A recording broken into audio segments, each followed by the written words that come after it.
Painting করা, গাছ লাগানো, পটার ডিজাইন করা আমার কিছু ছোট, ছোট শখ আছে। ছবি আঁকাটা ছোটবেলা থেকেই করতাম। কিন্তু বাবা-মা এটাকে কখনো প্রাধান্য দেননি।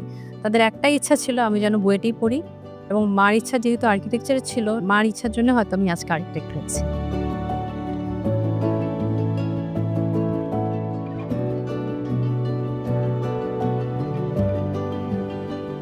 Art and architecture, painting, master আর্কিটেক্টদের কাজ দেখা, বড়, বড় পেইন্টারদের নিয়ে পড়াশোনা করা প্রত্যেকটা জিনিসই শুরু হয় স্টুডেন্ট ল্যাব থেকে এবং স্টুডেন্ট ল্যাবে যারা টিচার থাকেন তারাই আমাদেরকে গাইড করে এই দিকে নিয়ে যায় এবং একজন টিচারের কথা না বললেই নাই, তিনি হচ্ছেন ওয়ারেস স্যার। আমার হাসব্যান্ড আর্কিটেক্ট। আমরা দুজনের ২ টা কোম্পানি হলেও আমরা ডিফারেন্ট ভাবে কাজ করি। বাট আমার কাজে সবসময় একটা সাপোর্ট থাকে অবশ্যই। ডিজাইনটা যখন আমি শুরু করি অনেকগুলো স্টেপ প্রায়োরিটিস অবশ্যই থাকে। ক্লায়েন্টকে রেসপেক্ট করি, সাইটের ডিসঅ্যাডভান্টেজ অ্যাডভান্টেজ দেখি এবং কিছু প্রায়োরিটিস থাকে ক্লায়েন্টের মেমোরিজকে রিকনস্ট্রাক্ট করা। ক্লায়েন্টের যেসব চয়েস থাকে, যা রিকোয়ারমেন্টস থাকে সেটা কিভাবে ফাংশনাল করা যায় এবং এইটার ক্ষেত্রে বিভিন্ন প্রজেক্টে বিভিন্নভাবে সেই জিনিসটা আমরা নিয়ে আসি।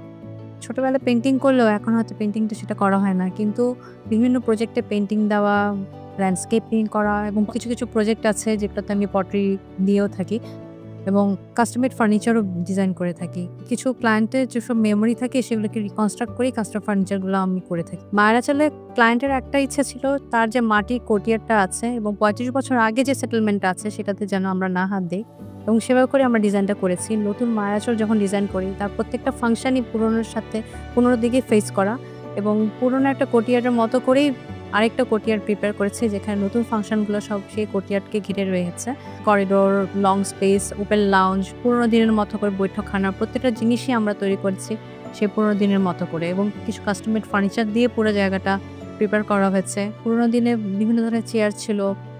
সেই চেয়ারগুলোকে আবার রেপ্লিকা করে তৈরি করা এবং আগের দিনে যেটা ছিল আমরা ওপেন লাউঞ্জে কিন্তু দোলনা বসাতাম, দোলনা নিয়ে কাজ করতাম। কিছু জিনিস যেমন খাটিয়া, টুল এই জিনিসগুলা কিন্তু আমরা পুরোনো দিনে সবসময় থাকতো। তো এই জিনিসগুলোকে আবার নতুন করে কিভাবে আবার তৈরি করা যায় সেটাই কিন্তু এখানে আমরা কনস্ট্রাক্ট করেছি এবং ক্লায়েন্টসের মেমোরিকে এভাবে করে ধরে রেখেছি।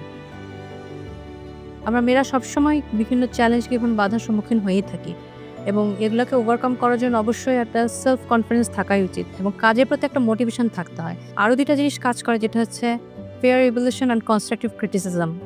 এই দুটার মাধ্যমে আমরা কিন্তু আমাদের কাজকে কিন্তু দক্ষতার সাথে সামনে এগিয়ে নিয়ে যেতে পারি।